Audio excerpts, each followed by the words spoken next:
I met Maya on one of those summer evenings that make a city feel softer. We were both taking a community film class. Two women who arrived early and stayed late to coil cables and argue gently about light. She was fast with a joke, patient with tripod legs, and she slid into my life like someone who had been standing just off stage waiting for her cue. I had a steady job and a calendar full of deadlines. She freelanced and delivered food when gigs ran thin. The first coffees were easy. I grabbed the check because I was nearest the counter or because she had to rush to a shoot. She would text a heart and say next time. When rent was late one month, she did not ask for anything, just sent a meme about adulting being a team sport. I laughed and sent back a photo of my spreadsheet, smug in my competence, and told her I could polish her resume if she wanted. I did polish it, and I softened verbs until her work sounded like the promise I knew she could keep. There were small moments I clocked and filed under not important. A tab at a bar turned into two. She said her card was in another backpack. A rideshare that was supposed to be split never was, and when I reminded her, she sent an apology that made me feel like a hall monitor. A birthday dinner ended with the bill in the center and the math got loose, so I threw in extra because I could. I told myself I was choosing ease. I told myself generosity is a muscle. Maya had a talent for putting a room at ease. And people who do that often learn another talent, the art of asking, in a way that makes no feel like betrayal. When her phone died, she used mine and left a rideshare app logged in. When her landlord complained, she joked that he would not if he knew she had a patron saint, and she bumped my shoulder with her head. I bumped back. Friendship is a series of small yeses, and I said yes a lot. After class one night, she asked if I could cover festival tickets, and she would refund me after a gig. I did.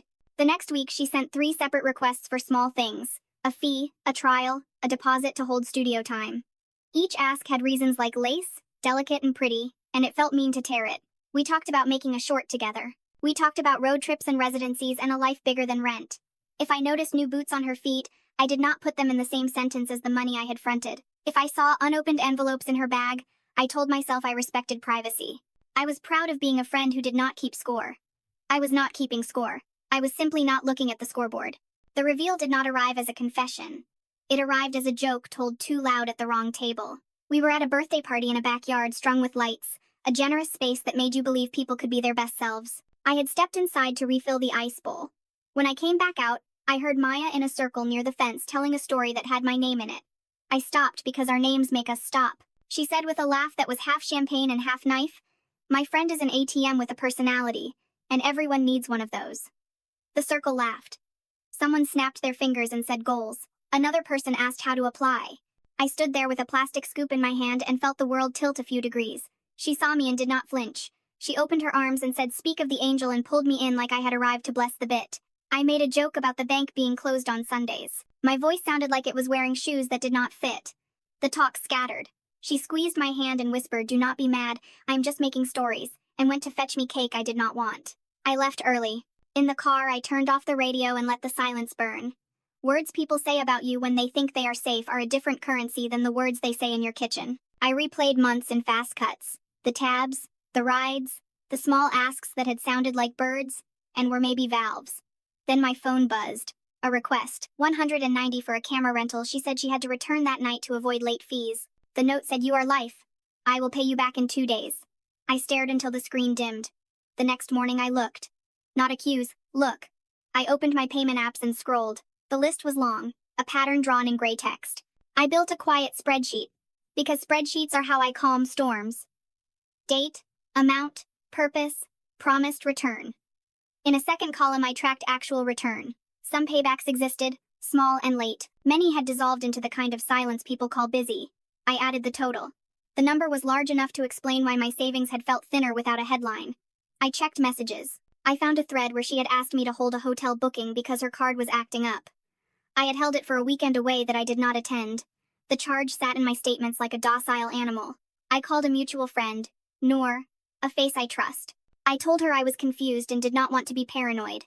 She went quiet, then said she had wondered if I was aware. She said Maya had asked her for money too, not an emergency, a string tied from week to week. She said she had heard the same ATM joke told with my shape. That night I changed settings at my bank, locked a card for online purchases, removed linked accounts from my phone, and unsubscribed my cards from any app I could see her using. A story inside me fell off a shelf and I could not slide it back up. Confrontation is a sharp tool, and I did not trust myself to swing it without cutting the wrong thing. I invited Maya to coffee on a weekday afternoon when the shop would be half full, loud enough to give us cover, quiet enough to hear. She arrived in a jacket I had admired online weeks before, a sleek thing that cost as much as a plane ticket. She hugged me and smelled like grapefruit and late nights. I asked about work. She asked about mine. Then I said I felt hurt by the joke at the party. I said it made me feel like I had been a role in a play I did not audition for. She rolled her eyes and said I was being sensitive. It was just a bit. People get weird about money. And anyway, you are always so good about this stuff. I said being good at something does not make it my job. I said I had noticed a pattern. I described it, not with heat, but in the math of a list. Coffee, ride, camera, festival, hotel. I said I needed it to stop. She took a sip and said, do not be dramatic. I always pay people back. I took out the spreadsheet. Printed because paper sometimes makes truth steadier. I slid it across and said I made this because I needed to see. Her eyes ran down the columns. She made a sound that could have been a scoff. She said this is obsessive. I said it is information. She said if you did not want to help, why say yes? I said I thought I was helping a friend in a pinch. She said you could afford it. She said real friends do not keep receipts. I said real friends do not turn friends into budgets. There was a beat where we might have stepped toward each other. Then her phone lit and a message flashed from a name I did not know. It read, can your investor front the venue? She flipped the phone over, too late. Investor, I said, testing the word. I asked how many people she had pitched me to. She said, do not be a hater. I said numbers are not hate, they are numbers. The bar spoon clinked against ceramic at the next table. She waved at someone to prove she was fine and then leaned in sweet as syrup and said, okay, send me the numbers you want and I will set a plan. I built one that night, simple and kind. Small monthly amounts for a year. No new borrowing. If she wanted an extension, ask in advance. I sent it and said I believe in you. The date came. Nothing. I sent a friendly nudge. She replied with a voice note about a crisis. The second date came. Nothing. I stopped feeling foolish and started feeling awake. Noor texted to say Maya had asked her for a bridge until Friday. I could feel the old muscle in me reaching for my wallet. I put my phone down and sat on my hands until the feeling passed. Maya tried a new tactic. She invited me to events that cost money at the door and messaged that she would pay me back Friday. She tagged me in a post about supporting artists even when it hurts. I untagged myself quietly. The class wrapped and people planned a showcase. She asked if I would cover the venue and she would pay me from ticket sales. I did not reply. I set my cards on the table at home and sat with the word no until it felt like a door that still opened to other rooms. The turn happened where small truths gather into hard facts, in a meeting above a bakery that smells like mornings. Our class had turned into a little collective for a showcase, and the group was voting on budgets. The venue wanted a deposit that day. Maya proposed that I put it on my card and we would cover it from the door. She said it breezy, as if this was just logistics. I felt the room tilt toward me, the way rooms do when they assume one person will be fine with the weight. I said I could not. Not this time. Silence, then the old dance. Everyone pretending not to look. Maya smiled, tight, and said she wished she had my stability. Noor cleared her throat and said gently that we needed another plan. Maybe a smaller venue. Maybe pass the hat. Then Ben, who runs sound and never says much, said he had a question and read a message he had received that morning. It was from Maya, asking if he thought I would cover the deposit because I always do, and if not, did he know anyone else with a reliable card. The air changed. It was not a trial. It was a room understanding a pattern at the same time. I did not wave my spreadsheet. I said I cannot be the funder. I will contribute as one person, not as the bank. Maya's jaw tightened. She said I was trying to embarrass her. I said I was trying not to spend more than I planned and not to feel like furniture. She said you think you are better because you have a salary. I said I am allowed to choose what I fund. She said I have always helped you, which was not true, but it sounded generous when spoken fast. Noor spoke again, careful, and said we should restructure the budget so no one person fronts costs. Our facilitator finally looked up and said yes. We voted for the smaller venue. It was done. After the meeting, Maya cornered me by the stairs. She spoke low, urgent, eyes glassy with a feeling that looked like fury and fear. She said you made me look bad. I said I told the truth about what I can and cannot do. She said you ruined my chance at a real audience. I said you will have audiences that do not require me to subsidize them. She said she would prove I was wrong. I said I hoped she would. A week later, Noor forwarded a voice memo Maya had sent her by mistake, meant for someone else. In it, Maya said the collective went cheap because the funder pulled out, and the word funder had my shape. She laughed, and two voices laughed with her. My name was not in it. It did not need to be. Something in me that had been waiting for her to step back from the edge simply stopped waiting. I wrote an email that was short and clear. I said I was pausing contact, that I wished her well, that I expected repayment per the plan, that I would not discuss this in public. I offered mediation. That night, a long message arrived, a storm about betrayal and class and the cruelty of people who forget where they came from. I set my phone down and washed dishes until the heat in my face cooled. Falling action looks like paperwork when the story involves money. I kept sending the document with amounts and dates, a polite subject line, no adjectives. A payment came in, small but real. I sent a short thank you to keep the channel human. Another date passed with nothing. I sent the document again. Noor checked on me the way good friends do, and I told her I was tired and proud in the same breath. Maya attempted another campaign. She posted about scarcity mindsets that ruin community and the danger of transactional relationships, and she used a photo from a day we had worked together, blurring my face and calling it art. I did not engage. People messaged to ask if I was okay. I said I was working on being okay in a way that would last. The showcase happened at the smaller venue. It was very good, raw and bright, the kind of night that reminds you why you bother. I sat in the third row and clapped for everyone and slipped out before the after party. 2 months in, Maya asked if we could talk. We picked a park bench.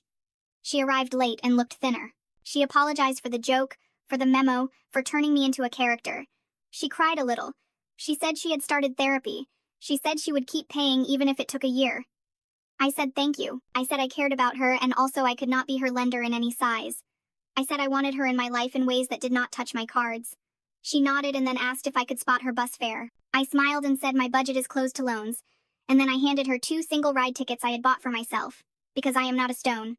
Recovery is a quiet sequence of choices you make when no one is watching. I added a script to my phone, sentences to copy when someone asked for money and I needed courage. I love you, and my budget is closed to loans right now. I can help you brainstorm another way. I joined a free group at the library where people talk about money without shame, and the first night I cried, not because the numbers were bad, but because someone said you are allowed to stop being someone else's plan. Maya paid in fits, sometimes 10, sometimes 40, once a full 100 with 3 party hat emojis. I wrote it down and did not make a meaning beyond arithmetic. The day the total fell below half, a pressure released in a place I had not known was clenched. I cooked a nice dinner and ate it slowly like a person who kept a promise to herself. There were side effects I had not predicted. 2 acquaintances who had kept me at arm's length asked for coffee and told me their own Maya stories, and we laughed in the sad way you do when you realize you share a curriculum. One said she learned to say I cannot do that, but I can sit with you while you make the call. The sentence landed like a tool I would keep. On a Wednesday afternoon, Maya sent a screenshot of a job offer. She wrote, I did it. I wrote back, congratulations, and meant it. She sent her largest payment that night. I wrote, your plan is working. She wrote, yours is too. I hoped it was. Resolution did not look like a movie. It looked like my life with more light in it. I met friends for tacos, and when the bill came, nobody looked at me first. I taught my niece to bake brownies and told her the secret is to wait before cutting, and she said waiting is boring, and I said sometimes boring is what saves dessert. I texted my dad a photo of a plant that finally bloomed after 2 years pretending it was plastic. He wrote proud of you without specifying what for. Maya finished paying what she owed in 9 months. The last transfer arrived while I stood in line at the post office, and I smiled at the floor tiles because I am not a person who cheers at counters. She sent a message that said thank you for not blasting me online. I typed back, thank you for closing the loop. She wrote, I am doing better. I wrote, I am glad. We ended there. We did not pretend none of it happened. We did not set a date to rebuild. Some friendships end with slammed doors. Ours ended with a receipt that finally matched the plan. In the collective, people began saying out loud what they could and could not afford. The facilitator added a line to every budget about no personal fronting of costs. Not because anyone is stingy, but because structure is care. Noor and I became real friends, the kind who carry tables after events and text photos of sunsets like teenagers. Ben asked me to consult on a podcast and offered money before I had to ask, and I nearly cried in a copy shop. He said that is the baseline now. I made a list called scripts for everything. It has sentences for money, time, favors, and the ones between favor and job. I practice in the mirror until the words feel like mine. I am at capacity. That sounds important. I cannot commit. I do not loan money, but here are 3 resources. My no got strong without getting loud. Sometimes I still hear the ATM joke in my head, the way old songs lodge in muscle memory. When it plays, I change the station. I remember the meeting above the bakery, the vote for a smaller venue, the way people did not need my spreadsheet to understand my boundary. On a rainy day, I saw Maya across the street under a green umbrella. We lifted our hands in a small wave, acknowledgement without invitation. It was enough. I bought a coffee and a cookie and read an essay about money and tenderness. I wrote a note in the margin. You are not a budget line in anyone's story. You are a person. When did my friend reveal she was using me for money? Not in 1 second. In all the seconds, I said yes to avoid the discomfort of saying no, and in one backyard where she wrapped a joke around me and waited for everyone to laugh, What changed everything was not her reveal. It was mine. I learned that boundaries are a kindness and that spreadsheets can be love letters to the future. On my fridge there is a small sticker that reads, "Ask me what I can give, not what I can cover." It makes visitors smile and makes me braver. My generosity is a yes I get to write. My money is not a secret river under a city. It is a garden. It grows when it has a fence and a purpose. It feeds me first. That is not selfish. That is how I make sure I can keep feeding anyone at all.